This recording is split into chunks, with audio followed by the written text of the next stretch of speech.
अस्सलाम वालेकुम students. Unit 5 हमने स्टार्ट किया हुआ था लॉ ऑफ ग्रेविटेशन। तो वहाँ पे हमने एक्सप्लेन किया था न्यूटन लॉ ऑफ ग्रेविटेशन, उसकी मैथमेटिकल फॉर्म। इसको मैंने पार्ट 1 में रख दिए और आज इसका ये पार्ट 2 हम स्टार्ट करने लगे हैं। और इसको मैंने इस वजह से अलग पार्ट में डाला है, इसके असल बेस क्वेश्चन है, ठीक है। तो वो पार्ट 1 था और ये इसी का पार्ट 2 है। तो हमने न्यूटन लॉ ऑफ ग्रेविटेशन का फार्मूला लिख लिया था, F is equal to G m1 m2 over D square.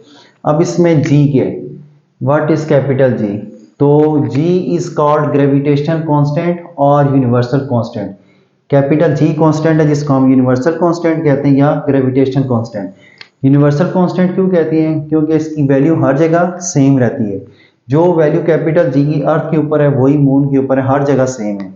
आपको याद होगा जो स्मॉल जी है, स्मॉल जी की वैल्यू चेंज होती है, ठीक है, जबकि कैपिटल जी की वैल्यू चेंज नहीं होती। तो इस वजह से ये कैपिटल जी की वैल्यू चेंज नहीं होती, इस वजह से हम इसे क्या कहते हैं, यूनिवर्सल कांस्टेंट। और इसकी वैल्यू क्या होती है? Value of G is 6.67 multiply 10 की पावर -11 nm2 kg-2। ये बोर्ड में एमसीक्यूज आता है, ठीक है, इंपॉर्टेंट एमसीक्यूज है। तो कैपिटल जी की वैल्यू क्या होती है? 6.67 मल्टीप्लाई 10 की पावर -11 nm2 और kg-2। इसको हम न्यूटन मीटर स्क्वायर और पर केजी स्क्वायर पढ़ते हैं, ठीक है। अब इसके बाद law of gravitation and Newton third law of gravitation, यानी लॉ ऑफ ग्रेविटेशन का Newton third law of gravitation के साथ क्या लिंक है, तो देखते हैं।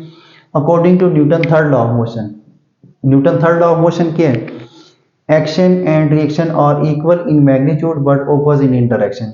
एक्शन एंड रिएक्शन इक्वल होते हैं और ऑपोजिट इन डायरेक्शन होते हैं, ठीक है। इसके एग्जांपल देखते हैं छोटी सी। मेरे पास एक बॉल है, मैंने बॉल पे एक्शन किया, दीवार की तरफ फेंकी, तो मैंने एक्शन किया, आगे से दीवार क्या करेगी? रिएक्शन करेगी। अगर मैंने स्लो बॉल फेंकी है यानी स्लो एक्शन किया है तो दीवार भी स्लो रिएक्शन करेगी। मैंने जोर से बॉल फेंकी यानी जोर से एक्शन किया तो आगे से दीवार भी जोर से रिएक्शन करेगी। यानी कि action and reaction are equal in magnitude but opposite in direction, ठीक है। मैग्नीट्यूड का मतलब होता है सेम वैल्यू, जिस वैल्यू से आपने एक्शन किया उसी के साथ आपका रिएक्शन होगा, और दोनों ऑपोजिट होते हैं, ठीक है। मैंने बॉल इस तरफ फेंकी और दीवार आगे से इस तरफ फोर्स लगाएगी, तो दोनों action and reaction equal in magnitude होते हैं बट ऑपोजिट इन डायरेक्शन। अब देखते हैं आगे। Now mass m1 attracts mass m2 with the force, similarly mass m2 attracts mass m1 with the same force but opposite in direction. इन दो points को इस डायग्राम से समझो। यानी कि पहले पॉइंट में लिखा हुआ है m1 m2 के ऊपर फोर्स लगाएगा, तो ये मास m1 है, ये m2 है। m1 मास m2 के ऊपर फोर्स लगा रहे हैं और m2 m1 के ऊपर दोबारा फोर्स लगा रहे हैं, ठीक है। दोनों एक दूसरे के ऊपर फोर्स लगा रहे हैं और दोनों फोर्सेस के हैं, इक्वल हैं। अब ये पॉइंट याद रखना, ठीक है, दोनों फोर्सेस के हैं, इक्वल हैं, ये लिखा हुआ है। मास m2 attracts mass m1 with the same force, ठीक है। इस पॉइंट को याद रखना है, दोनों मैसेज एक दूसरे के ऊपर सेम फोर्स लगा रही है, ठीक है, बट ऑपोजिट इन डायरेक्शन, लेकिन ऑपोजिट है और ऑपोजिट की वजह से -f लिखा हुआ है, ठीक है। एक बार फिर देखें, m1 m2 के ऊपर फोर्स लगा रहे हैं, m2 m1 के ऊपर फोर्स लगा रहे हैं, दोनों फोर्सेस इक्वल है और दोनों ऑपोजिट है, ऑपोजिट की वजह से -f लिखा हुआ है। नेक्स्ट पॉइंट देखते हैं। If force on mass m1 is consider as action then force m2 will be reaction. अगर हम कहते हैं कि f जो फोर्स है ये एक्शन है, तो ये जो फिर दूसरी फोर्स होगी इसको हम क्या कहेंगे? रिएक्शन कहेंगे, ठीक है। आगे लिखा हुआ है both forces equal in magnitude, दोनों फोर्सेस का जो मैग्नीट्यूड है, जो वैल्यू है वो इक्वल है, ठीक है। इस पॉइंट को याद रखने में बार बार ये कह रहा हूं कि आपने ये पॉइंट याद रखना है, यहाँ से असल बेस क्वेश्चन आते हैं, ठीक है। याद रखना दोनों की सेम फोर्स है, मैग्नीट्यूड कहते हैं वैल्यू को। यानी अगर ये मैस इस पे 1000 न्यूटन लगा रहा है तो m2 भी इसके ऊपर 1000 न्यूटन फोर्स लगाएगा। अगर मैस m1 500 फोर्स लगा रहा है तो m2 भी 500, m1 100 फोर्स लगा रहा है तो m2 भी 100। यानी जितनी फोर्स m1 लगाएगा उतनी फोर्स m2 लगाएगा, इसको हम कहते हैं इक्वल इन मैग्नीट्यूड। और बट ऑपोजिट इन डायरेक्शन, दोनों फोर्सेस की डायरेक्शन क्या है? ऑपोजिट है। So law of gravitation is according to resembles या फिर consistent with Newton third law of motion. तो लॉ ऑफ ग्रेविटेशन किसके साथ रिसेंबल कर गए? Law Newton third law of motion. यहाँ से भी एग्जामिनर बास का बोर्ड में क्वेश्चन दे देते हैं, law of gravitation is according to Newton third law of motion explain, या law of gravitation resembles with Newton third law of motion explain, या फिर law of motion consistent with law Newton third law of motion explain, ठीक है। तीनों words use करते हैं।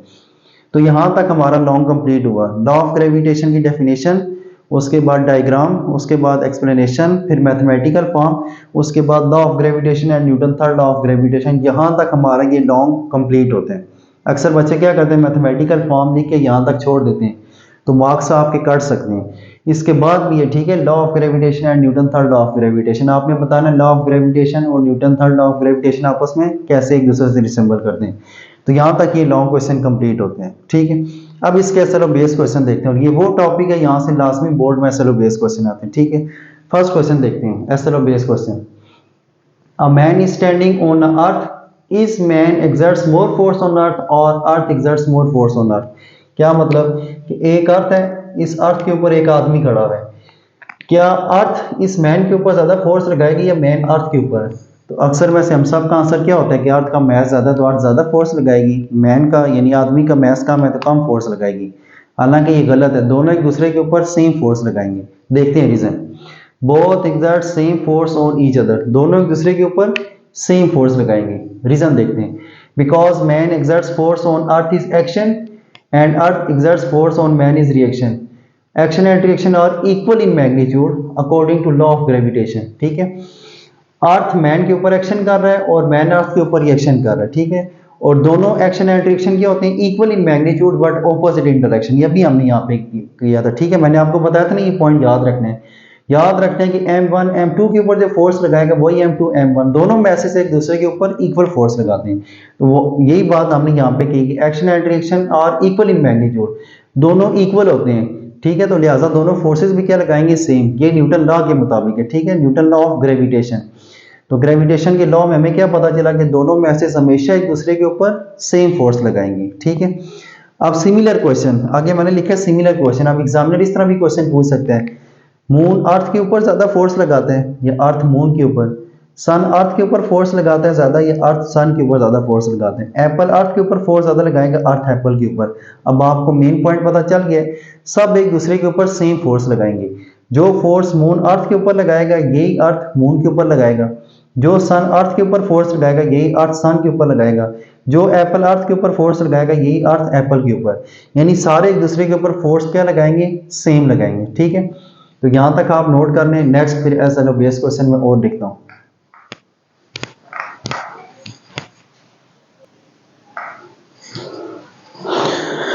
तो students हमारा नेक्स्ट एसएलओ बेस क्वेश्चन है, क्वेश्चन नंबर 2।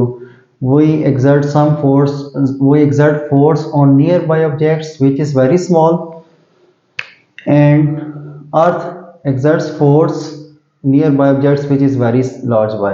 यानी कह रहा है कि हमारे अराउंड जो ऑब्जेक्ट हम उन पे फोर्स लगाते हैं जो कि बहुत स्मॉल है, जबकि अर्थ जब फोर्स लगाएगा वो बड़ी ज़्यादा होती है, नहीं लार्ज होती है। क्यों? ठीक है, जैसे अब मैं हूँ ना, मैं मार्कर के ऊपर फोर्स लगा रहा हूँ, वो स्मॉल है, ठीक है, नहीं फील हो रहा, लेकिन अर्थ जो फोर्स लगाती है वो फील हो रहा है, ठीक है। इस मार्कर को अगर मैं छोड़ूंगा तो मार्कर नीचे जाएगा, अर्थ फोर्स लगा रहे हैं। यानी कि हम फोर्स लगाते हैं नियर बाय ऑब्जेक्ट पे वो बहुत स्मॉल है, जबकि अर्थ फोर्स लगाते हैं वो बहुत लार्ज है। रीजन क्या है?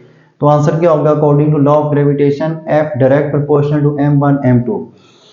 Force of gravitation is direct proportional to masses, ठीक है। फोर्स किसके डायरेक्ट प्रोपोर्शनल है? मैसेज के, ठीक है। Next point, greater the mass greater will be force, smaller the mass smaller will be force. यानी जितने मैसेज ग्रेटर होंगे उतनी फोर्स क्या होगी? ज्यादा होगी। जितने मैसेज कम होंगे उतनी फोर्स क्या होगी? कम होगी, ठीक है, simple. F direct proportional to M1 M2। जो फोर्स ऑफ ग्रेविटेशन है वो मैसेज के डायरेक्ट है। अगर तो मैस लार्ज होंगे तो फोर्स भी लार्ज होगी, मैसेज कम होंगे तो फोर्स भी कम होगी। सपोज मैं छोटी सी एग्जांपल देता हूँ, मैस M1 2 kg है और M2 भी 2 kg है, 2 × 2 4 हो जाएगा। अगर मैस M1 1000 हो और मैस M2 भी 1000 हो तो फोर्स कितनी हो जाएगी? 10,000। फर्स्ट केस में मैस 2 थे और सेकंड में 1000। जब हमने मैस ग्रेटर किए 1000 तो फोर्स भी क्या होगी? 10,000। तो सिंपल, मैसेज अगर कम है तो फोर्स कम होगी, मैसेज ज्यादा तो फोर्स ज्यादा। Next point, since mass of earth is very large so it exerts large force and object nearby us are very small so small force will exert। तो कह रहा है कि अर्थ का मैस ज्यादा है तो ये ज्यादा फोर्स लगाएगा, और जो हमारा मैस है, जो हमारे अराउंड ऑब्जेक्ट है, उनका मैस कम है तो हम फोर्स क्या लगाएंगे? कम। अगर मैं अर्थ के मैस की बात करूं तो अर्थ का मैस होता है 6 × 10⁴ kg। ये कितना लार्ज मैस है, ठीक है।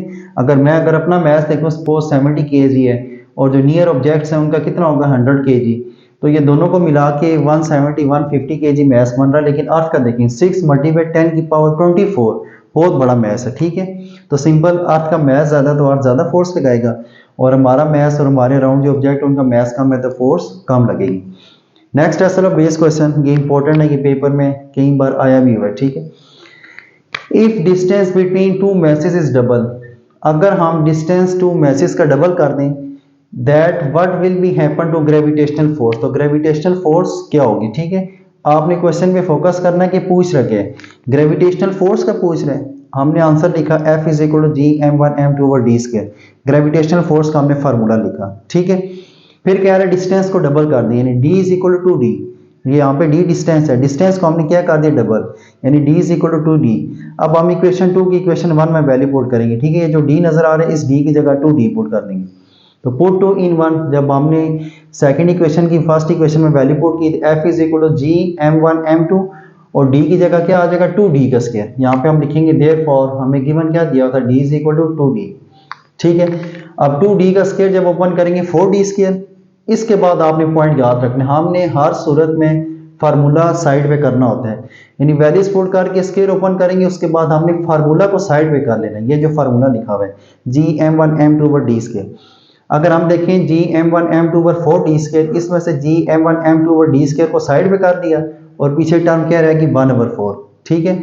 तो 1/4 जी m1m2/d², तो 1/4 एज इट इज, और ये सारा किसके इक्वल है, फोर्स के इक्वल है। जी m1m2/d² किसके इक्वल है, फोर्स के। Therefore F is equal to G m1m2/d², ठीक है।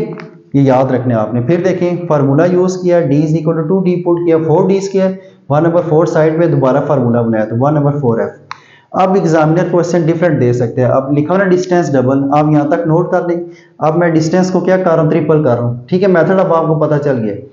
इफ डिस्टेंस इज ट्रिपल, अगर हम 3 टाइम्स कर दें, डिस्टेंस को ट्रिपल कर दें, तो यहाँ पे d की जगह क्या आ जाएगा 3d, ठीक है। वही फार्मूला लिखा और d की जगह आप 3d पुट करेंगे, तो 3d पुट करेंगे तो आंसर क्या आ जाएगा, जब 3d पुट करेंगे तो 9d², और अब 1/9 साइड पे आ जाएगा, तो 1/9 और इनटू क्या आ गया 1/9f, ठीक है। यानी अब हमने डिस्टेंस क्या किया, ट्रिपल किया, तो फार्मूला यूज किया, d की जगह 3d पुट किया, 3d पुट किया 9d², 1/9 को साइड पे करेंगे, फार्मूला दोबारा बनाएंगे, तो 1/9 और ये सारा फार्मूला f के इक्वल है। इसी तरह वो कह सकते हैं डिस्टेंस को 4 टाइम्स करें, डिस्टेंस को 5 टाइम करें, डिस्टेंस को हाफ करें। अब आपको सारा मेथड पता चल गया, फार्मूला लिखने और उसमें वैल्यूज पुट कर देंगे और हर सूरत में दोबारा फार्मूला बनाना है और हमारे पास आंसर आ जाएगा। तो यहाँ तक हमारे पास 5.1 टॉपिक कंप्लीट हुआ, फोर्स ऑफ ग्रेविटेशन और लॉ ऑफ ग्रेविटेशन, और उसके सारे असल और बेस क्वेश्चन यहाँ तक कंप्लीट हो गए। Okay, thank you.